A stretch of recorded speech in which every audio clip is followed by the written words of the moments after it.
ചെങ്ങന്നൂരിൽ ചെങ്കൊടി പാറിച്ച് സജി ചെറിയാൻ റെക്കോർഡ് ഭൂരിപക്ഷത്തോടെ LDFന് ഉജ്ജ്വല ജയം. കേരളം കാത്തിരുന്ന ചെങ്ങന്നൂർ ഉപതെരഞ്ഞെടുപ്പിൽ ഇടതുപക്ഷ സ്ഥാനാർത്ഥി സജി ചെറിയാന് റെക്കോർഡ് വിജയം. ചെങ്ങന്നൂരിന്റെ തെരഞ്ഞെടുപ്പ് ചരിത്രത്തിലെ ഏറ്റവും വലിയ വിജയമാണ് ഉപതെരഞ്ഞെടുപ്പിൽ സജി ചെറിയാൻ കൊയ്തെടുത്തത്. നഗരസഭയിലും 11 പഞ്ചായത്തുകളിലും ലീഡ് നേടിയാണ് CPMലെ സജി ചെറിയാന്റെ ചരിത്ര ജയം.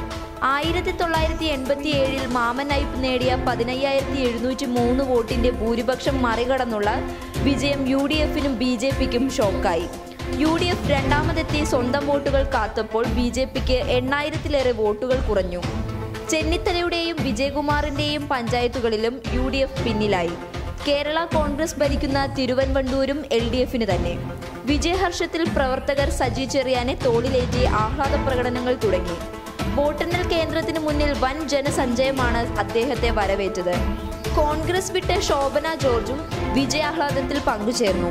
നഗ്നമായ വർഗീയത പ്രചരിപ്പിച്ചതിന്റെ വിജയമാണിതെന്ന് പ്രതിപക്ഷ നേതാവ് രമേശ് ചെന്നിത്തല പറഞ്ഞു. തിരിച്ചടി പരിശോധിക്കുമെന്ന് ചെന്നിത്തലയും ഒപ്പം ഉമ്മൻചാണ്ടിയും പറഞ്ഞു. രാഷ്ട്രീയതരമായ ഘടകങ്ങളാണ് പ്രതിഫലിച്ചതെന്ന് ഉമ്മൻചാണ്ടി പറഞ്ഞു. പബ്ലിക് കേരള.